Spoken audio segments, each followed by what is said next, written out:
Over New Mexico, in the shadow of the moon, radio telescopes caught a perfect comb of frequencies, sharp, deliberate, impossible. The signal existed only where no light should be.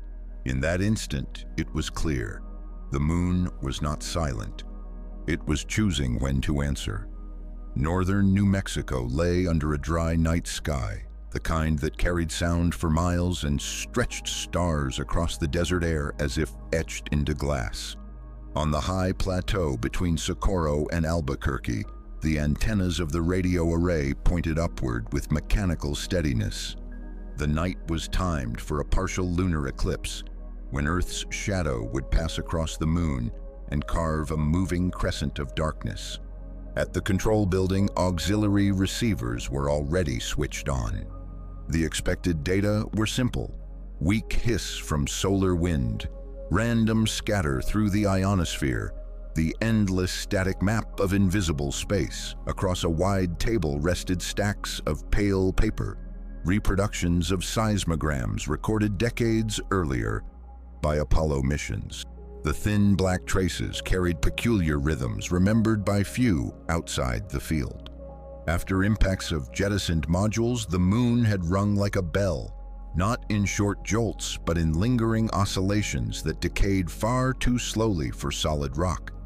The lines on the paper told of an object hollowed or strangely structured, a world whose crust sang with the wrong weight. Those records were kept not as proof of mystery, but as reminders of anomalies politely shelved. The routine of the night staff moved without urgency. Hands marked times, noted spectral baselines, logged temperatures at the horizon. Cooling fans hummed, and the faint vibration of paper printers stitched a background rhythm. Outside, desert crickets fell silent one by one as the air cooled, and the stars climbed higher, sharpening against the black dome. It was a night indistinguishable from 1,000 others. The shadow of Earth slid across the lunar surface, a slow gray veil advancing west to east. In the minutes following total immersion of a sector, the receivers continued their calm trace. Then a narrow band began to rise above the noise. It was not a wide rush of interference, nor the spike of terrestrial leakage, but an ordered ladder. The spectrograph displayed it as a comb of lines, equidistant, exact, each tooth spaced with clockwork precision. The comb appeared only when the segment of the moon fell into shadow. When light touched the rim again, the pattern dissolved into blank static. Its timing locked to the eclipse as though tethered to geometry, not accident. The phase of each line lagged by fractional milliseconds in a way that implied passage through a cavity, as if the signal had crossed an internal chamber tuned to a thickness too small for planetary scale. Calculations scribbled in pencil gave absurd results. Kilometers instead of hundreds, a resonance better suited for metal hulls than for rock. For several minutes, the comb persisted. Each line wavered with the rhythm of Earth's umbra, aligned to an invisible metronome. The normal explanation, reflections of terrestrial transmissions bouncing from satellites or debris, faltered. No orbiting fragment could generate such exact phase structure tied to shadow. Laboratory references remained silent. The anomaly lived only in the sky. The air in the control room seemed to grow heavier, though no one spoke of it. Every chart and every scrolling tape showed the same thing. An invisible transmitter had awakened only when hidden from the sun, as if the eclipse provided cover. Beyond the instruments, the plateau remained silent. The hills threw long shadows under faint starlight, and the desert wind had ceased. In the center of the darkened screens, the comb held like a fingerprint. It suggested structure where none should exist, intention where only silence was expected. The hook hung plainly in the data. A pulse had come alive only in darkness, a signal from the moon itself, bright in radio where no light should be. The comb declared presence, not accident, and then, as the Earth's shadow receded, it vanished with perfect abruptness, leaving only the ordinary hiss of the sky. The night returned to stillness, but the logbooks now carried an entry that refused dismissal. The moon had spoken in the hidden interval of shadow, and the unanswered question remained suspended over the desert. What waits behind its silence, and why did it choose to reveal itself only when no one was supposed to see? One full day after the eclipse experiment, the investigation shifted from live skies to the vaults of the past. At a storage annex in College Park, Maryland, boxes of magnetic reels were hauled out of climate-controlled stacks. The labels carried an almost forgotten acronym, ALSEP, Apollo Lunar Surface Experiment Package. Inside the reels lay records of seismometers planted on the moon during the early 1970s. These had once tracked the tremors of quakes, the shudder of distant impacts, and the eerie ringing that followed rocket stages deliberately crashed into the surface. The reels were still intact, the oxide surfaces carefully preserved. Technicians spooled them through ancient playback machines whose motors whined against the dust of decades. The output scrolled onto digital converters, line by line, as the gray patterns of seismic data resurfaced from long silent sensors. At first, the traces resembled what textbooks had described: shallow moonquakes, gradual roll-offs, the strange extended reverberations that had made the moon sound like a struck bell rather than a lump of dead rock. Then the blank sections emerged. Not corrupted, not degraded, but flawless. Each segment carried perfect checksums, identical header information, and unbroken formatting. It was as if the data stream had been deliberately filled with immaculate emptiness. Instead of background vibrations, instead of the low, irregular murmur of shifting regolith, there was an unwavering digital flat line. The tape declared that something had been measured, but what appeared was uniform nothing. The time codes attached to these blanks fell into an uncanny pattern. They matched intervals of rare, deep eclipses, moments when Earth, Moon, and Sun aligned to cast long shadows into the lunar interior. Where the Apollo logs should have shown faint seismic noise from thermal contraction or micrometeorite strikes, they instead showed pristine silence. It was silence with structure, silence formatted as though an invisible hand had pressed pause on the lunar body. Protocol documents from the 1970s had explained these gaps with the term splicing. According to the official line, data had been joined together to mask recording interruptions, but the metadata contradicted that convenience. Each segment carried precise timing that linked directly to those eclipses, and the intervals overlapped with the same comb patterns now reappearing on modern receivers. The link between then and now was undeniable. The moon had sung in shadow before, and someone had muted the record. The research team expanded beyond New Mexico. Observatories were drawn into the net, from the broad dish at Greenbank in West Virginia to the desert antennas of Goldstone in California and the clear air optical telescopes in Arizona. Their sessions were staggered across nights, coordinated to capture every passage of shadow. The results converged with unnerving precision. Each station reported the same phenomenon. When the moon slid into eclipse, a discrete patterned signal arose, tight in frequency and rhythmic in cadence. Once the shadow receded, the pattern dissolved into background hiss, indistinguishable from cosmic noise. It was as though an internal mechanism obeyed celestial geometry, activating only at moments of concealment. Instruments hundreds of miles apart agreed on the same cadence. By evening, the evidence had multiplied, not by anecdote but by synchronized detection. As the second night deepened, skies above the plateau clouded, muting optical visibility.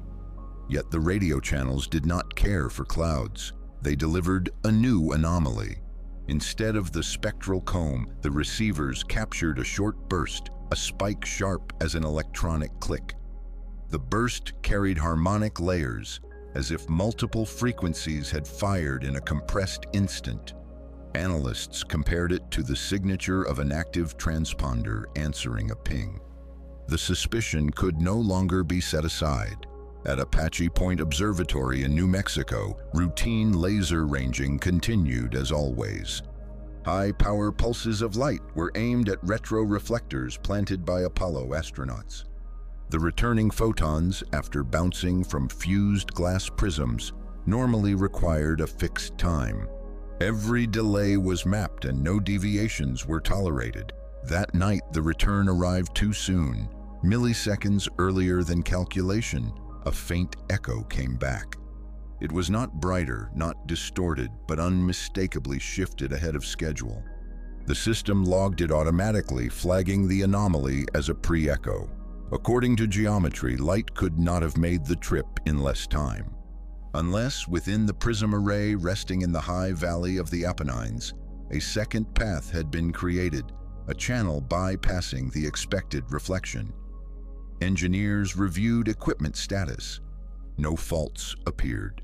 No misfires were logged. The anomaly was not repeatable with calibration targets on Earth. Only when the beam returned from the lunar reflector did the premature echo appear. The event forced its way into the report, a note buried among standard pages of ranging data. It described the phenomenon in cautious terms, calling it an early return inconsistent with normal optics. That was the hook no one could ignore. A device installed half a century earlier as a passive mirror now acted as if something inside it had awakened. The Apennine array was no longer behaving like silent glass. It was responding. The implication pressed itself into every mind reading the report. The moon did not simply reflect signals. At chosen moments, it answered. What had begun as an archival review had become something else. The Apollo reels had whispered of curated silence, gaps sculpted to erase. The modern instruments had recorded a reply impossible by natural means. Together they pointed to a presence embedded not in imagination but in measured fact. The moon was no longer mute. It was active, and it had chosen shadow as the time to speak. In the dry air of California, on a ridge that overlooked scrub hills and shuttered barracks, a forgotten antenna waited. It had been built during the height of the Cold War, an immense parabolic dish once tasked with scanning the Pacific skies for hostile launches. For decades, it had stood locked and sealed, chained under orders that forbade civilian use. Now technicians unbolted the restraints, fed new fiber lines into corroded conduits, and rerouted the ancient servo motors until the dish turned once more toward the horizon. Its surface carried pitting from weather, but the geometry remained perfect enough for precision work. The plan was simple in form, dangerous in implication. They would send a call, not a broadcast in any ordinary band, but a deliberate signal crafted to escape earthly interference. Engineers at the console generated a pseudo-random sequence, a coded pulse unlikely to mimic any natural or artificial source. The pattern was confined to a spectral range, far removed from consumer traffic, far removed from commercial satellites and atmospheric scatter. It was meant to be recognized not by content, but by intention. The sequence resembled a knock upon a door, a rhythm chosen so that silence itself would carry the meaning. Transmission lasted only 60 seconds. The dish radiated with sharp bursts, each pulse a clean slash of energy guided precisely at the lunar surface. To outsiders, it could have been logged as an experimental radar exercise, an unremarkable test of deep space communication. But those in the control room knew otherwise. They were knocking. They were asking whether the hidden combs and pre-echoes were more than artifacts. The minutes that followed delivered nothing through the receivers. No new comb rose from the noise. No burst mirrored the coded sequence. The channels remained quiet, indistinguishable from background hiss. At first, it seemed the effort had failed. Yet the true response did not come in the expected register. In Boulder, Colorado, at the National Institute of Standards and Technology, atomic timekeepers ticked with unrelenting precision. Cesium fountain clocks, capable of holding stability across billions of oscillations, suddenly wavered. The deviation was almost imperceptible, a tenth of a nanosecond, yet it occurred simultaneously across separate units. The anomaly logged itself as an unexplained jitter, a pulse through the fabric of measurement. In Ohio, along a power transmission corridor feeding the industrial Midwest, phasor measurement units recorded a dip. The alternating current grid wavered by a fraction of a degree, subtle but synchronous across substations. Engineers later searching for faults found no equipment errors, no storms, no line disturbances. The phase angle had simply shifted, briefly and collectively, then returned. Further southwest, across the desert plateaus of Arizona, infrasound microphones stationed for monitoring nuclear treaty compliance recorded silence. Their arrays were built to catch the faintest rumbles of atmospheric waves, yet in that moment they documented a gap. It was not a sound, but the removal of sound, a notch cut into the ambient spectrum. Frequencies around a handful of hertz vanished for several seconds, as though the air had been edited. The timing of all three events matched precisely, each aligned with the closing second of the California transmission. None of the systems shared infrastructure, none of them shared geography. Yet every one of them registered the same invisible tremor. The log entries were unemotional. Boulder noted fractional deviation in fountain clock phase. Ohio recorded an unexplained phasor dip. Arizona marked temporary band loss in atmospheric background. No agency issued alarms. The data were filed under routine anomalies. Yet among the researchers following the thread of the moon, the meaning was clear. The medium itself had responded. Not in radio, not in photons, but in the frameworks by which Earth measured time, power, and air. The reply had traveled through channels uninvited, woven into the infrastructure of reality. It was not content, it was not message. It was a demonstration that the knock had been heard. The effect lingered in the imagination longer than the anomalies themselves. A coded signal had been sent toward a silent satellite. In return, the planet's most stable clocks shivered, its most robust grids shifted, and its quietest winds hushed. The researchers wrote a phrase into their private notes with restraint that barely masked dread. The environment had reacted. The hook was no longer suspended in the heavens alone. It had sunk into the ground, into the wires, into the very calibration of time. The moon had not spoken through the path they had opened. It had chosen its own. For 24 hours, the work consisted of nothing more dramatic than comparison.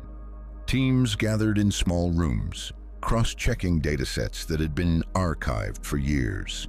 At the Lunar Reconnaissance Orbiter facility, image analysts pulled sequences of photographs taken across multiple months, focusing on regions where solar illumination shifted angle by angle, but the same pixels could be examined under repeated conditions. Software layered the frames into composites, aligning craters, ridges, and dark Maria.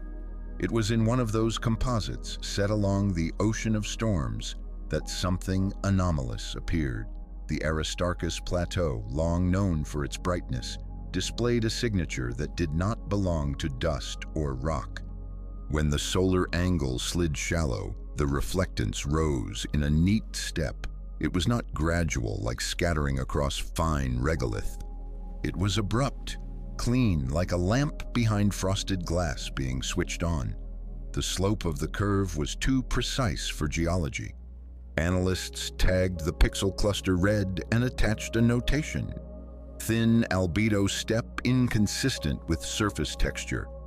At Oak Ridge, where archival laser-ranging data from Apollo retroreflectors had been stored in unassuming tape reels, physicists reprocessed returns collected across more than a decade. Standard results showed the familiar bounce, a pulse traveling to the reflector and back, precise to within millimeters. But superimposed upon those clean echoes was a twin, a secondary return, stable, consistent, offset by 2 centimeters in distance. Not noise, not scatter. It was as if each reflector had acquired an invisible partner, a surface placed infinitesimally closer, echoing back in parallel. Reports labeled it cautiously as dual topology in mirror response. Yet the word mirror itself grew weightier with each mention. By evening, fragments of evidence converged. The comb signatures detected in shadow, the pre-echo in Apollo glass, the doubled reflections, and the earthly perturbations in time and field all belonged to a pattern. It was not passive response, it was selection. The body in orbit seemed to choose how to answer depending on circumstance, as though it ran a process of range finding, mapping, and then deciding upon an output. That night in West Virginia, one of the largest steerable radio telescopes locked its feed on low bands while background noise scrolled across monitors. In the middle of the spectrum, nestled among the natural murmurs of lightning and ionospheric rumble, a hollow appeared. A frequency notch, delicate and thin, opened like a missing tooth. The range was exact. The realm of Schumann resonances, the global electromagnetic modes that circled Earth between ground and ionosphere. The void was narrow but unmistakable. As hours passed, its movement traced across geography. Monitors in Chicago recorded the dip precisely at local dusk, the resonance hollowing for a span of seconds before recovering. Hours later, the same signature swept across the Appalachian chain, aligned perfectly with the path of nightfall. Instruments in the Mojave Desert caught its final transit as the last of daylight fell. It was not noise. The notch traveled with the terminator, as though guided deliberately around the planet. Analysts stared at flat lines where a shimmer of energy should have been, realizing that even absence carried shape. The Earth's natural resonance had been tuned like a knob on an unseen console. When the moon rose above the horizon, the anomaly ceased. The frequencies filled again with the steady pulse of storms and planetary hum. Nothing in the data suggested continuation. Yet the path was etched into records. A hollow wave had circled the globe once, precise and silent. In the compiled schematic that followed, arrows linked each anomaly. A comb in lunar shadow, a doubled echo from glass, a premature bounce in ranging, shivers in terrestrial infrastructure. And finally, a moving gap in the planet's own resonant chamber. To the cautious, it was an accumulation of coincidences. To the attentive, it resembled a map drawn in absence rather than presence. The missing frequencies had marked coordinates across continents, places noted not for signal but for silence. The implication lingered like static after a storm. The hook lay not in what had been heard, but in what had been removed. Something had traced a path around the Earth using the planet's own electromagnetic heartbeat, and it had stopped precisely when the moon looked down upon the horizon. The night of perigee arrived beneath skies that were deceptively calm. On the eastern seaboard of the United States, the coastal tide gauges read 3 centimeters above their forecast. The difference was slight, nearly imperceptible to the human eye, yet the precision instruments recorded it without hesitation. The ocean had swelled as if acknowledging the closeness of the orbiting body. In laboratories where the numbers scrolled without drama, the anomaly became a line of ink upon a chart, a reminder that gravity had shifted subtly beyond prediction. Across the continental grid, the constellation of GPS receivers registered tremors not of the Earth, but of time. Their calculated pseudo-range, the distance from receiver to satellite, flickered with microsecond discrepancies. Engineers reviewing the stream noted that the offsets did not scatter randomly. They surged and receded in unison across hundreds of miles, as if the invisible hand that tied each signal to atomic reference had tugged all at once. The satellites themselves reported no fault. The distortion was born in the space between the heavens and the ground. In the deep chambers of South Dakota, where abandoned mine shafts had been converted into laboratories for silence, the air trembled. Arrays of infrasonic microphones designed to capture the slow breath of the earth logged a soundless rhythm. It was not a wave that scattered and reflected as ordinary vibrations do. It was coherent, phase-locked across multiple galleries separated by rock and steel. A straight beam seemed to pass through the crust, unbent, as if ignoring the usual deflections of geology. Scientists compared the recordings and found no lag between chambers. The wavefront had been flat, like a pane of invisible glass pressing equally against every sensor. Far south in Atlanta, a cluster of urban researchers testing bicycle-mounted sensors noticed an odd heaviness in the air. Velostat strips, meant to log subtle fluctuations in barometric pressure from the turbulence of traffic, returned curves bent slightly downward. The deviations were tiny, fractions of a pascal, yet they aligned precisely with the peak moment of lunar proximity. Riders reported nothing unusual in their lungs, but the atmosphere itself seemed weighted, as if density had been nudged by something unseen. Above the deserts of the Southwest, a patrol aircraft traced its routine arc across the night boundary. The pilot, glancing at the rising lunar limb, caught a fleeting distortion. For 2 seconds, the sharp edge of the disk wavered, a shadow flattening against its curve. The geometry looked wrong, as if the sphere had briefly admitted a seam or a plane across its face. Instruments caught nothing. The vision was not repeated, yet in the logbook the notation remained: transient angular anomaly at lunar limb. At Apache Point in New Mexico, the laser ranging team prepared their nightly test. The observatory, accustomed to routine pulses, sent its packet of photons across the void. The expectation was a familiar double bounce, scattered by dust, returned in quantifiable order. But that night, the sequence split. Alongside the standard echo came a sharper, earlier burst, leading the known return by a fraction of a nanosecond. The early reflection was too clean to be noise. It was as if a mirror closer than expected had unfolded, catching the pulse and flinging it back before the dust could intervene. The anomaly was logged carefully. A second test was fired. Again, the twin came back, the expected echo followed by its premature sibling. The team marked it as pre-echo, though the sterile phrase concealed the strangeness of the event. Somewhere within the structure of the lunar surface, a hidden layer had responded with precision, more fitting for engineered glass than for fractured basalt. Meanwhile, across the spectrum, the comb signals that had haunted shadowed passes for weeks fell silent. Instruments tuned to the familiar teeth of radio harmonics now stared at perfect emptiness. The bands where noise had once risen like the hum of machinery lay blank. The silence was not random. It was exact, uniform, deliberate. To those who stared at the plots, it resembled not the failure of a transmitter, but the intentional act of switching off. The absence felt heavier than presence. It pressed against the analysts who waited for even the faintest tooth of frequency to return. Nothing arrived. The graphs held steady, flat as horizons. The void was itself a signal.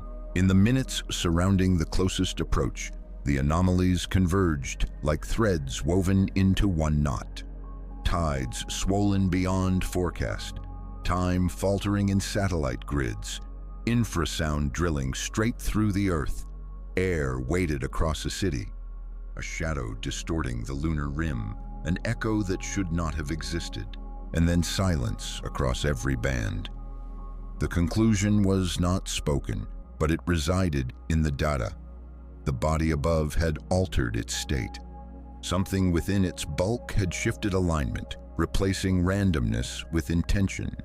It was as if the shell of stone and dust had rotated to reveal an inner lattice, denser and smoother than geology could account for. The hook tightened in the quiet. What had been interpreted as passive resonance now resembled a decision. The moon had chosen a mode, and the world below had been forced to register the change. By morning, the official voice was flat and polished, delivered through press releases that resembled weather bulletins.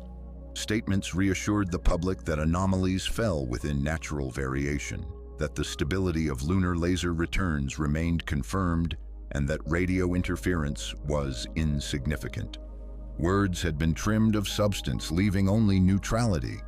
Yet behind the public veil, the logs carried numbers that resisted dismissal. The laser echoes continued to show their doubled step. For 7 full days, the 2-centimeter divergence persisted, unwavering. Then, without transition, it vanished, the return collapsing neatly back into the expected single echo. Atomic clocks scattered across the country displayed a different strangeness. At one precise instant, isolated systems hiccuped in synchrony. The event was so subtle it barely rose above error bars. But from that moment onward, they advanced on a plateau, fractionally shifted from their peers, as though each had been reset to an invisible reference. In the magnetically quiet chambers where the planet's resonances were monitored, a gap endured. The Schumann spectrum, normally layered in faint harmonics, carried a missing tone. Analysts circled it on spectrograms as though sketching a bruise. The notch had not closed after perigee. It remained a cut in the Earth's natural hum, as if something had been removed permanently from the resonance. Unmarked agents, the kind without titles or public affiliations, collected copies of select tables and left no acknowledgement. The technicians returned to their workstations, adopting the posture of routine. They filled reports with cautious language, then went home pretending the events belonged only to error margins. But in hidden data repositories, the seams still showed. Around Aristarchus, the precision of albedo shifted minutely, defying calibration. Several retroreflectors began to produce not just a double, but a faint third ghost return, a micro signal that implied another layer had joined the array. And in the ancient Apollo reels, once thought fully cataloged, new segments appeared.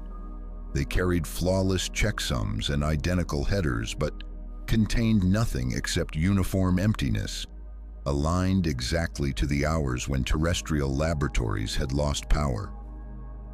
By late afternoon, a pulse ran across seismic networks stretched from Nevada to Texas. The instruments were designed to record quakes and slips, yet what they captured was different. It was a uniform lift, a second-long rise in baseline, without shock front or decay. The traces resembled the press of a jack slowly raising weight, not the violence of rock. Analysts overlaid the phases and found them aligned across distance. The pattern formed a curve, and the curve pointed not toward the continental interior, but toward the line of lunar rise at a precise latitude. When those few who still remembered the earlier anomalies drew the map, the arc intersected locations nearly forgotten. Small observatories shuttered decades earlier, ranches where concrete posts once held radar dishes, skeletal antenna towers along coasts where military signals had faded into rust. Each site appeared as a faint mark, and when connected, the marks formed a vector. Not a scatter, but an arrow, its line aimed skyward. Darkness returned quietly. The moon rose clean, serene, a disk of ash and ice. Telescopes showed no fracture, no departure from the catalogued maps of craters and Maria. To the eye, it was the same face that had looked down for millennia. Yet in one small notebook, a technician wrote what could not be published. The limb, he said, had turned just enough for them to notice, but no further. The silence was no longer absence. It was a a withheld note, a resonance suspended just before resolution. The hook did not release. It hung in the quiet, stretched between Earth and its companion, waiting for the next shadow to fall.